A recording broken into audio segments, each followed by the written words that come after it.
Swastiastu semeton. Apakah halo semuanya? Swastiastu baik. Ya, sebelum kita belajar firman bersama-sama, mari kita berdoa. Bapa di surga, tolong koreksi hati kami, rendahkan hati kami, bahkan juga Roh Kudus bekerja dalam hati kami, melembutkan hati kami, supaya kami belajar bersama-sama dan juga ditransformasi oleh Engkau, Sang Maha Transformasi.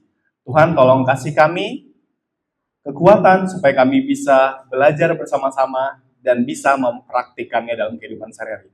Mari kita bersyukur. Amin.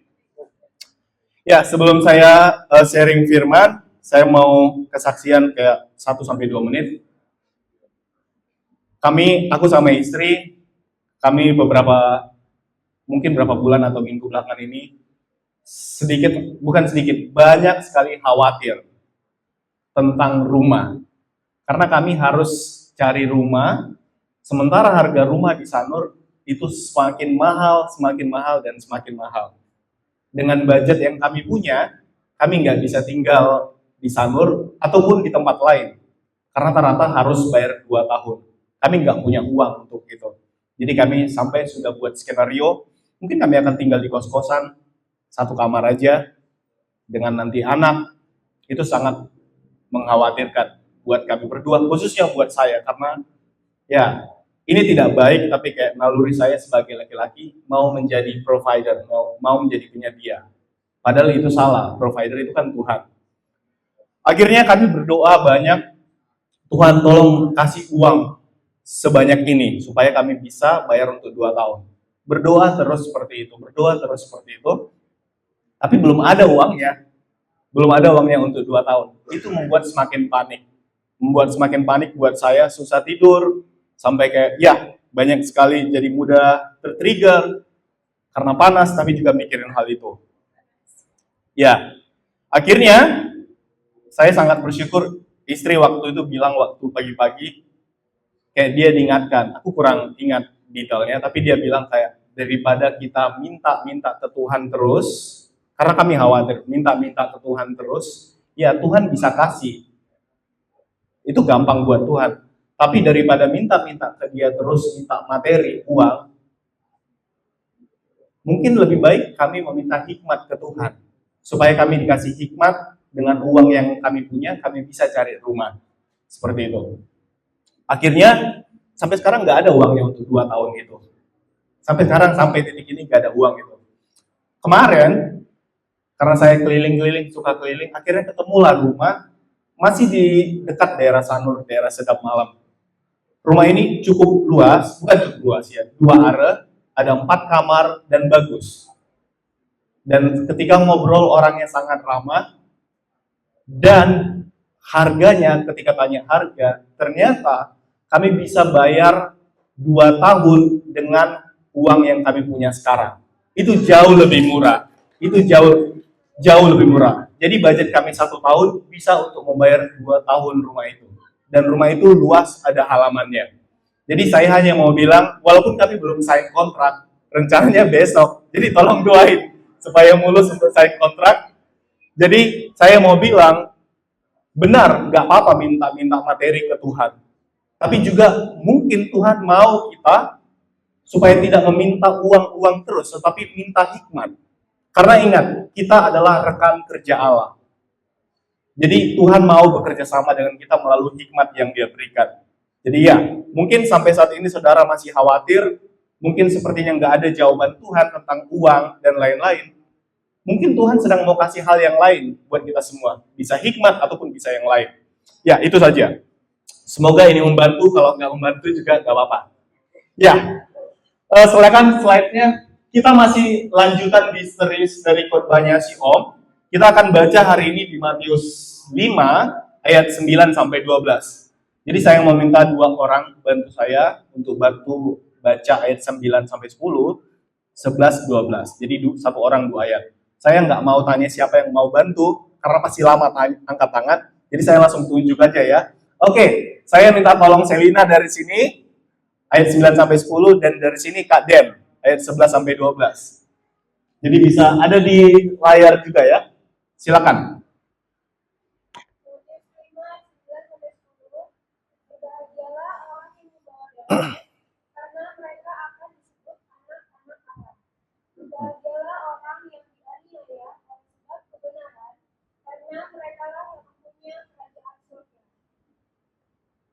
Ayat.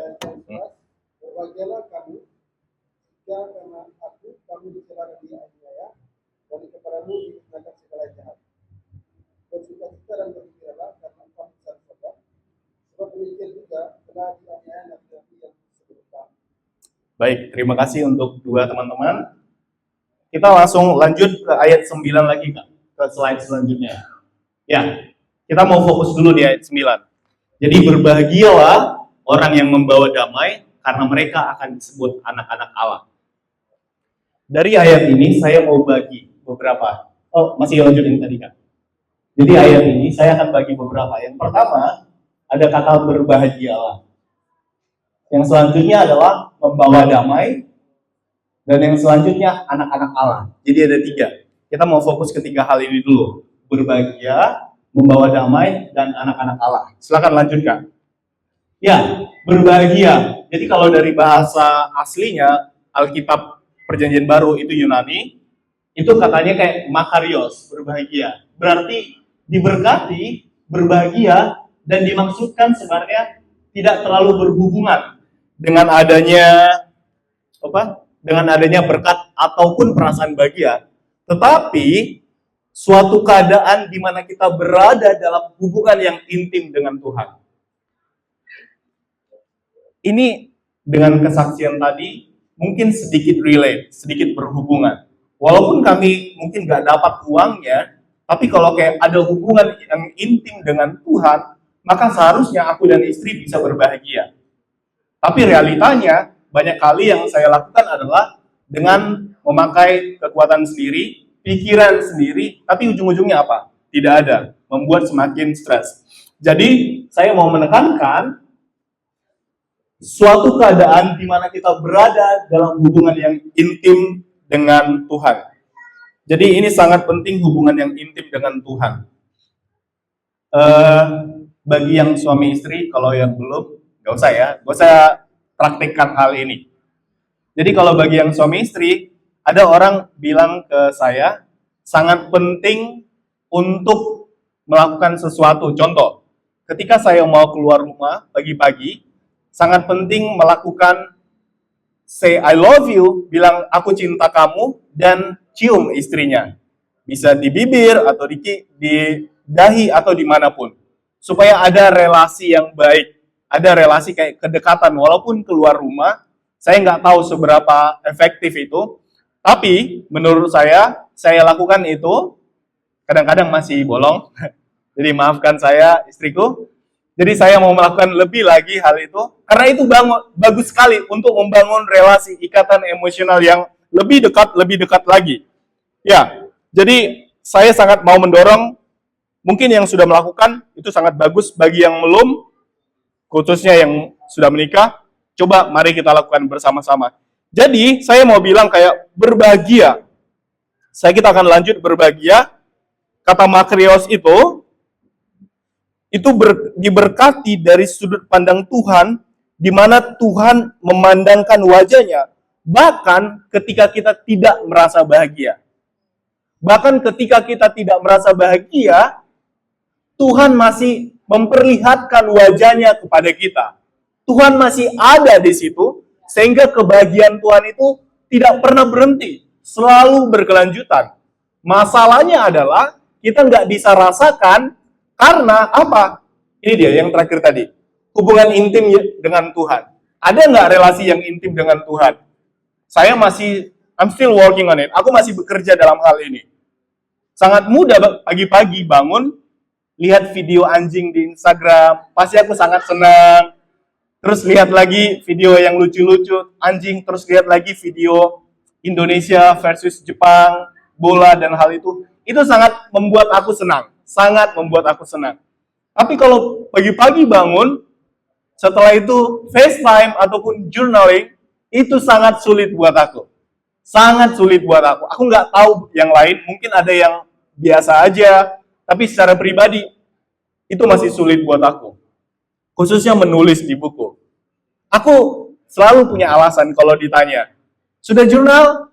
Sudah di dalam kepalaku. Iya benar, aku kayak FaceTime dengan Tuhan, tanya ke Tuhan apa yang Tuhan mau lakukan untuk hari ini. Tapi aku tidak tulis itu di buku. Kadang tulis di HP.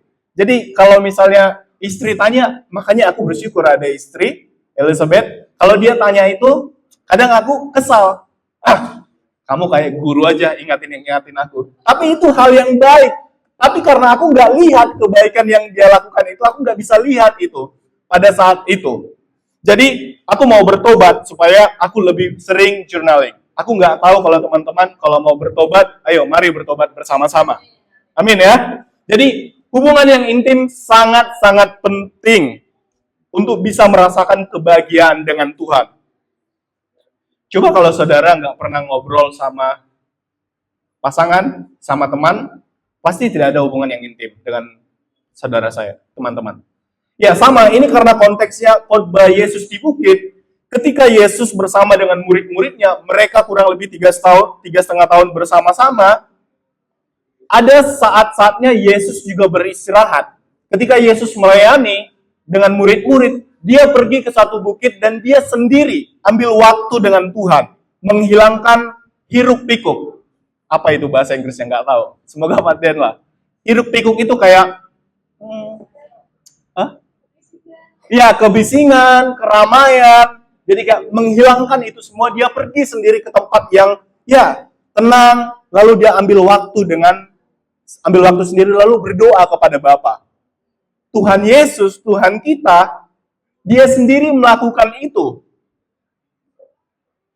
Siapa yang mau menjadi teladan kita? Pasti Yesus ya. Jadi bagi teman-teman yang masih coba beralibi, membuat alasan, tidak perlu habisin waktu sama Tuhan, ini teguran keras. Mari kayak kita, ayo ambil dari tempat ini, pulang dari tempat ini, ambil komitmen, habisin waktu sama Tuhan. Nggak mesti 3 jam, nggak mesti 2 jam. Misalnya saudara-saudara pagi masih kerja, harus kerja malam sampai pagi. Nggak bisa kan pagi-pagi. Mungkin pulang dulu, istirahat, karena kerjanya malam, setelah itu bisa bangun, habisin waktu sama Tuhan. Kayak tanya ke Tuhan. Bisa 30 menit, bisa 1 jam. Tapi jangan 2 menit juga. Itu doa makan itu. Terlalu cepat ya. Ambil waktu sama Tuhan. Intinya adalah membangun relasi dengan Tuhan. Itu jauh lebih intim. Dan selanjutnya, kita lanjut Kak. Yang tadi sudah ya, berbahagia. Yang selanjutnya itu damai. Nah, damai ini sedikit menarik. Kalau di sini dikatakan sebuah meditasi memfokuskan diri pada pikiran dan bukan perasaan supaya kita merasa tenang atau damai. Ada juga yang pergi ke tempat sunyi. Yesus melakukan itu. Kalau saya suka pergi ke tempat yang alam. Ada pohon, ada kayak apa itu namanya? Kayak misalnya pohon yang itu nggak panas lah seperti itu. Saya pergi ke tempat itu. Tuhan Yesus pergi ke tempat yang seperti itu. Jauh dari teduh. Tempat yang teduh. Tuhan Yesus jauh dari keramaian, dia pergi ambil waktu untuk sendiri. Dan juga pasti ke tempat yang sunyi untuk mendapatkan ketenangan dan bahkan juga kedamaian ya. Coba saudara-saudara kalau misalnya pergi ke hutan yang masih alami, ada suara air dan ada batu-batu. Coba, dan situ nggak banyak orang, kalian duduk pas di pinggir itu. 30 menit, tutup mata, pasti akan merasa ketenangan. Merasa ketenangan, jauh dari hiruk pikuk dunia tadi, kebisingan dan keramaian.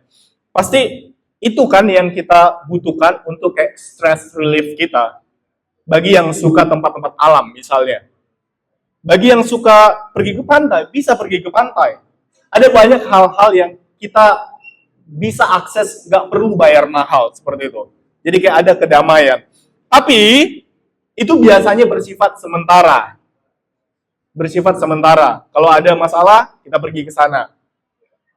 Itu baik, tapi itu sementara, saya bilang lagi. Nah, saya mau fokus kata damai dalam bahasa Perjanjian Lama Ibrani itu berasal dari kata shalom. Makanya sering kalau di Indonesia ya, shalom, shalom. Shalom itu artinya kayak damai sejahtera buat kamu, damai sejahtera yang ada di rumahmu. Nah, kalau di bahasa Perjanjian Baru, eirene. Jadi kayak, atau mungkin orang sekarang pakai namanya jadi iren. Itu artinya damai juga. Artinya damai lebih dari ketenangan yang tidak ada gangguan atau kesunyian. Jadi ini berbeda. Kalau tadi kita pergi ke pantai, ke gunung, atau ke sungai, pasti ada ketenangan, tidak ada kesunyian, dan kita membuat lebih rileks. Nah, kata damai ini lebih dari itu. Artinya kayak hubungan yang kita intim dengan Tuhan membuat kita akan ada kedamaian yang mungkin walaupun ada masalah yang sangat besar, tapi tetap ada damai di dalam hidup kita. Dia tidak akan pernah meninggalkan kita. Jadi, ya, kita bersyukur kayak percaya dengan Isa Al-Masih. Ya, kita bersyukur juga kayak Sang Yang Widi Yesus bisa menyelamatkan kita, memberi damai sejahtera, Roh Kudus. Kita sangat bersyukur untuk hal itu. Jadi, apa itu damai? Ya, damai tadi completeness. Ada juga kayak harmoni. Semua itu adalah aspek kehidupan kita. Dan Tuhan adalah penyedia damai tersebut. Dialah sumber damai. Jadi, banyak teman-teman kita kalau pergi ke Ubud, yoga. Ini bukan tentang yoga. Yoga nggak ada salahnya. Tapi adalah masalahnya fokusnya. Kalau kita yoga ataupun kayak meditasi, sekali lagi, meditasi nggak ada salahnya. Ada kok meditasi Kristen misalnya, kita kayak pikirkan tentang kebaikan-kebaikan Tuhan. Tidak masalah di situ. Tapi adalah fokusnya. Ada banyak orang datang dari jauh dunia lain, negara lain, datang ke Bali, pergi ke Ubud, meditasi untuk mencari ketenangan, untuk mencari kesunyian. Mereka lakukan itu, mereka bayar mahal pasti. Mereka bukan hanya bayar uang, tapi waktu mereka juga. Ada damai yang sejati, kita free. Kita nggak perlu bayar. Sama kayak yang saya bilang minggu lalu. Saya minggu lalu kayak outreach 2 keliling, saya masuk ke Icon Mall, ambil tiket untuk parkir. Dan saya nggak bayar ketika masuk ke dalam. Tapi ketika keluar, saya harus tunjukkan tiketnya dan bayar. Lalu saya bilang ke tukang parkirnya, Mas, kalau keluar dari sini harus bayar ya? Iya, harus bayar dong, karena kamu masuk ke sini. Lalu saya bilang, boleh nggak saya cerita sesuatu? Tapi sangat cepat waktu itu saya bilang. Ada satu pribadi yang Mas kalau masuk ke tempat dia, kalaupun mau keluar pergi ke tempat lain, nggak bayar. Jadi free selalu. Mas mau nggak pergi ke tempat itu? Mas mau nggak ke tempat itu? Dia bilang, mall apa itu? Kata dia. Itu bukan mall, tapi ada Yesus di situ. Lebih dari mall, saya bilang ke dia. Jadi Mas nggak perlu masuk, bayar tiket, bayar parkir, tapi ada Yesus seperti itu. Jadi saudara-saudara, sekarang kita lanjut. Jadi shalom bukan sekedar tidak ada masalah atau konflik. Pasti ada masalah. Pasti ada konflik. Tetapi shalom itu hadirnya sesuatu yang lebih baik gantinya. Itu kelengkapan, keutuhan, harmoni. Pasti kita mau shalom ini, bukan? Ya, kita semua pasti mau shalom ini. Tapi ingat, ketika kita mau shalom ini, damai sejahtera ini, pasti ada hal yang harus kita korbankan. Saya nggak tahu, tiap orang beda-beda yang harus dikorbankan. Ada yang dikorbankan kayak keraguan, kekhawatiran. Tapi bagi orang lain, dia nggak masalah dengan hal itu. Mungkin bagi orang lain, dia harus mengorbankan sifat-sifat menghakimi orang.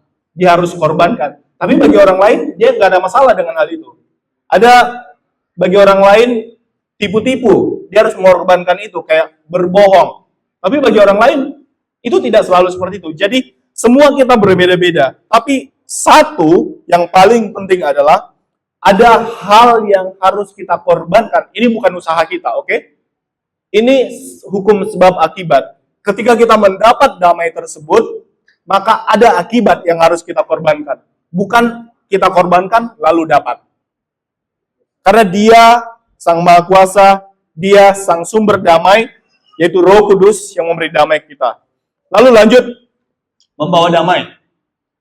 Ya, ini dia membawa damai. Nah, kalau di Alkitab, coba saya satu kali lagi ayat 9, siapa yang bisa bantu baca?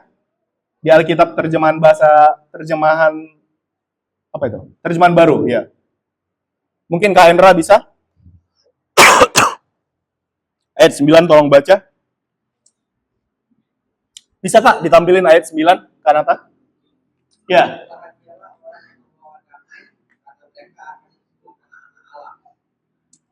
Sedikit menarik ya, kalau di bahasa ibu kita, bahasa Indonesia, di sini dituliskan berbahagialah orang yang membawa damai.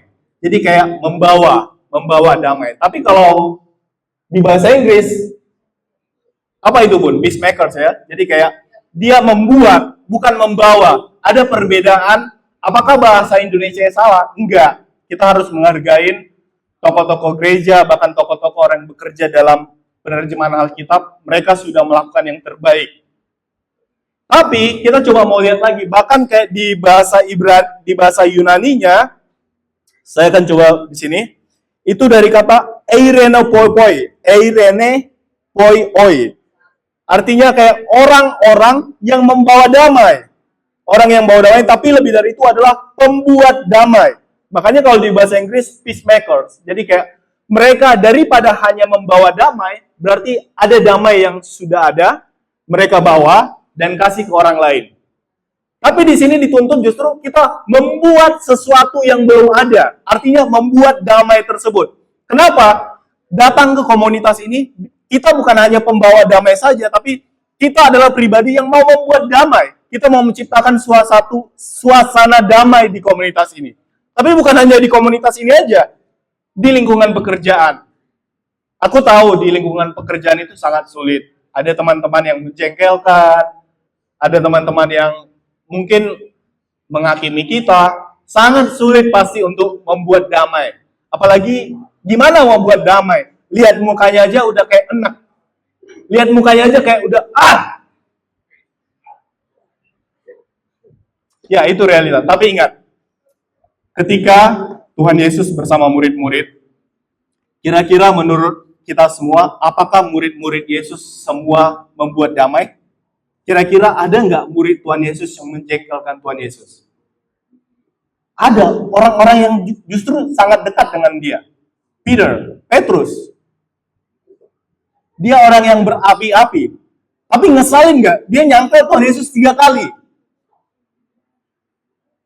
Siapa lagi? Yudas Iskariot.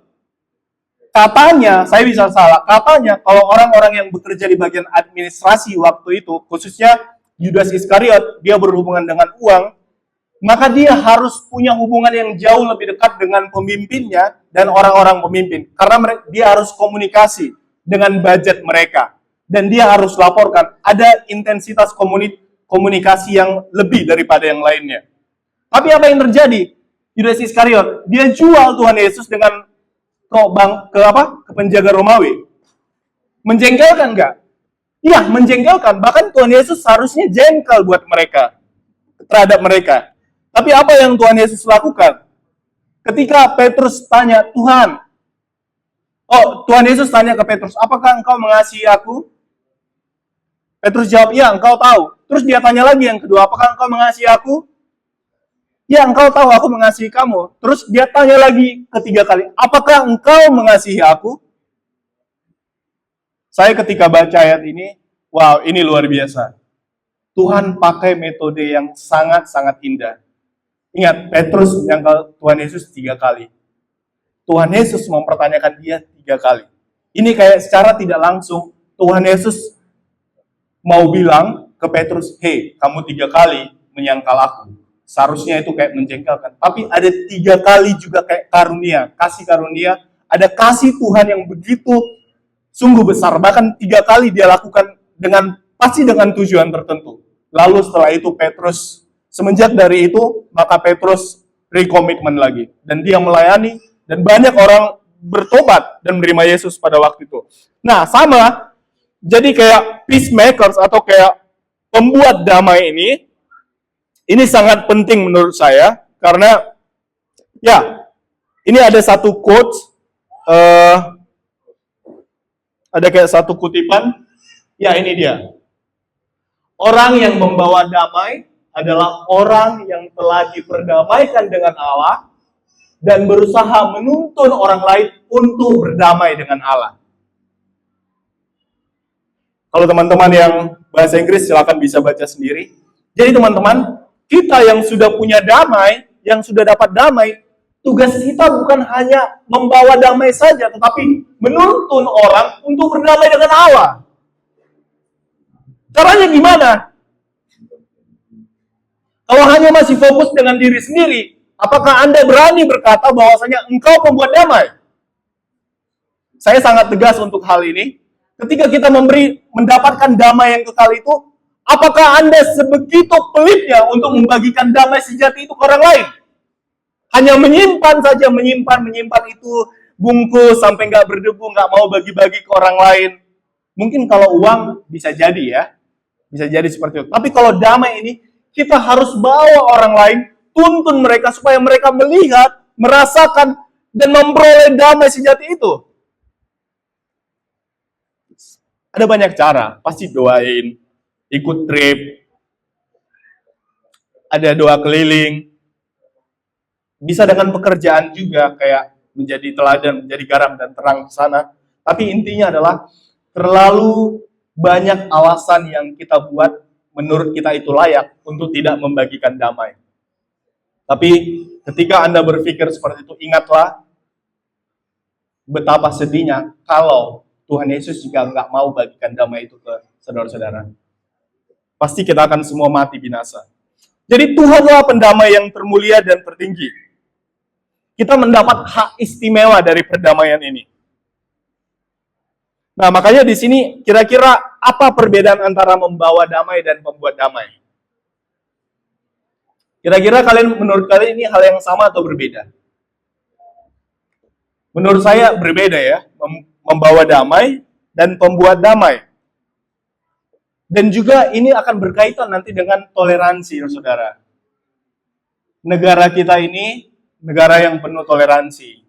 Selalu seperti itu. Dan itu sangat bagus. Dan saya sangat mendukung negara Indonesia adalah negara yang sangat-sangat toleransi.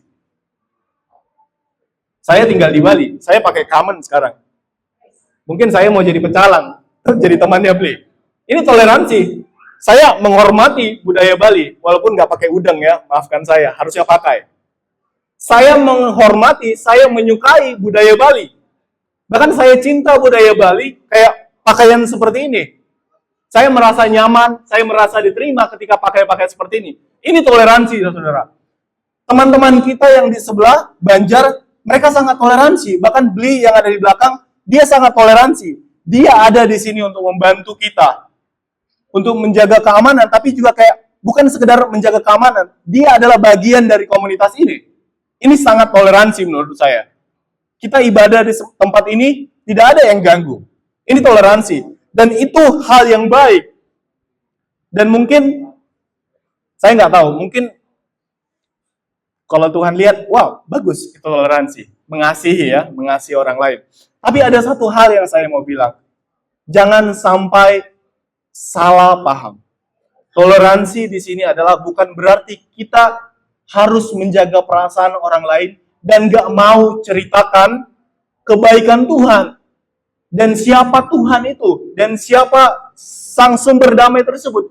Justru saya sangat-sangat mendukung toleransi khususnya dalam hal-hal teknikal. Tapi ketika berbicara tentang hal-hal yang prinsipal, harus sampaikan. Karena kalau engkau mengasihi Tuhan, maka engkau juga mengasihi saudara-saudara yang lain. Makanya kita harus sampaikan. Jadi, aku tahu ketika mau menyampaikan berita yang baik ini, pasti akan dibenci orang. Mungkin akan ditolak, mungkin akan dicaci maki. Kembali lagi, waktu kemarin outreach, Jumat lalu, saya hanya ketemu satu orang damai. Tapi setelah itu masih ada waktu 45 menit. Saya nggak mau diam aja. Lalu saya pergi ketemuin orang-orang kayak random aja. Aku bilang ke dia, hey, I know sounds weird for you, but I just wanna tell you that Jesus love you. Aku tahu ini kedengaran aneh buat kamu, tapi aku hanya mau bilang, Yesus sayang kamu. Gimana respon mereka? Ada satu dari mereka pasangan Tuhan dari pasangan tua dari negara lain. Pas aku bilang seperti itu, ekspresi mereka, widow, kayak aneh. Terus ada yang bilang kayak lucu. Itu bukan jawaban yang aku ekspektasikan. Enggak. Membuat aku malu enggak? Ya, pasti ada rasa malu. Apakah itu memberhentikan aku untuk kasih tahu mereka tentang bahwasanya Tuhan masih menyayangi mereka? Enggak, aku tetap kasih tahu. Akhirnya saya kasih tahu beberapa orang dan ada satu orang yang kayak merasa, wow, ya, terima kasih telah sampaikan itu. Dia sangat merasa luar biasa kalau Tuhan masih menyayangi dia, Yesus masih menyayangi dia.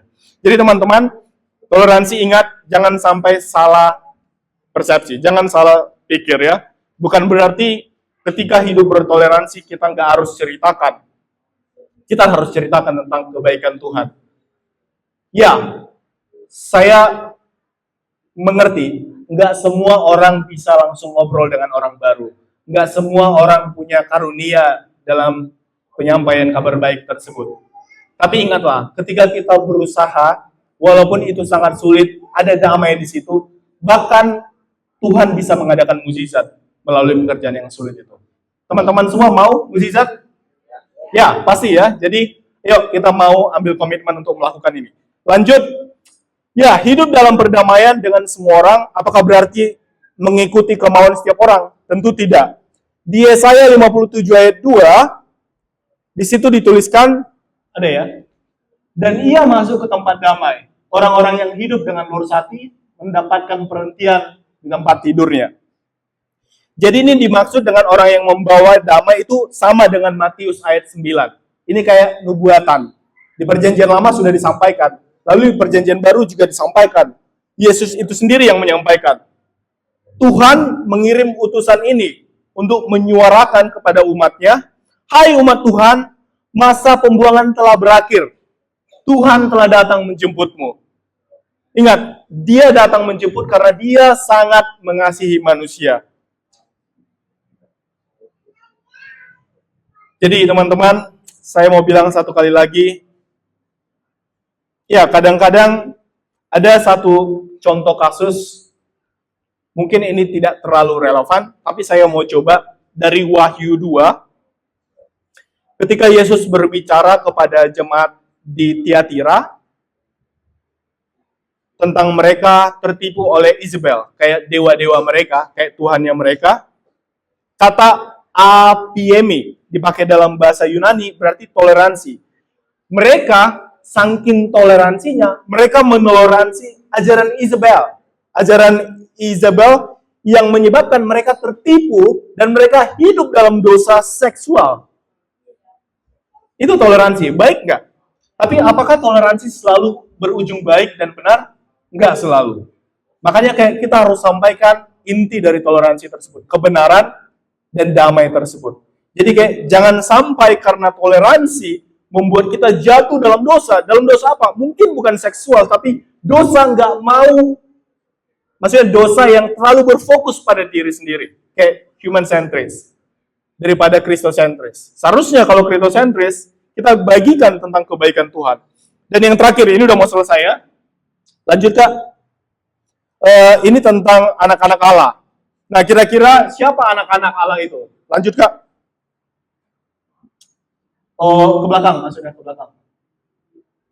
Lagi tentang ada anak Allah ya. Slide saya yang anak Allah. Ya jadi anak-anak Allah, siapa anak-anak Allah itu? Masih di ayat 9 ya, kayak ayat 9 kalau nggak salah, ada di situ tertulis anak-anak Allah.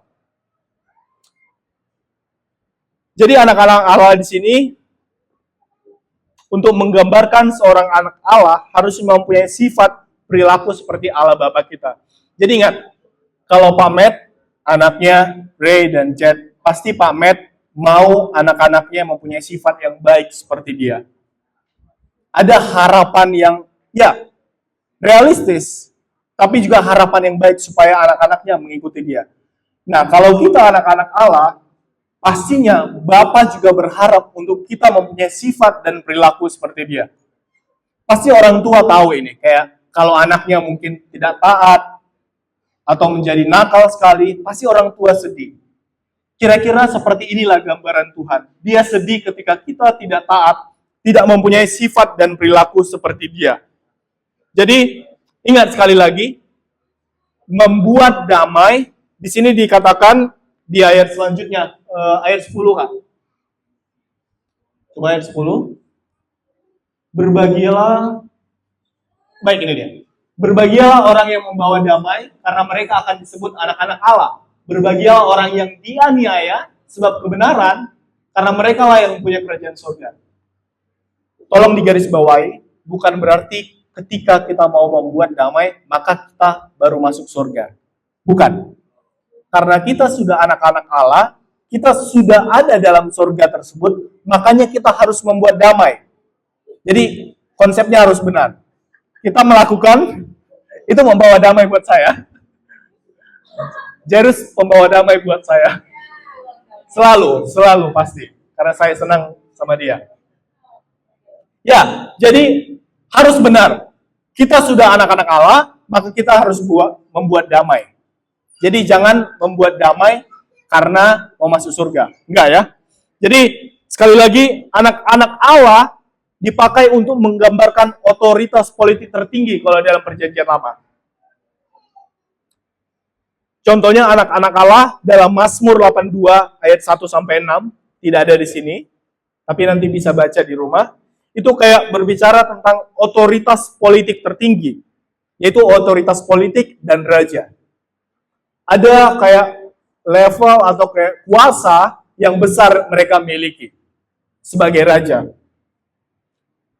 Tetapi lebih dari sekedar otoritas, anak-anak Allah ini, anak-anak Allah juga menggambarkan keintiman yang erat dengan mereka yang menikmati relasi dengan Allah. Jadi ingat, anak-anak Allah menggambarkan keintiman yang dekat dengan Allah sendiri, dengan Bapanya sendiri. Jadi, kalau masih ada teman-teman yang merasa, sepertinya Bapa tidak mengasihi aku. Saya tidak punya Bapa di dunia. Sepertinya Bapa tidak sayang lagi aku karena banyak sekali dosa yang aku lakukan. Tidak dekat dengan Tuhan. Aku mau bilang, Allah, Bapa masih mengasihi. Dan Dia mau membangun relasi dengan kita semua tempat ini. Ya, aku mau bilang ada satu bagian,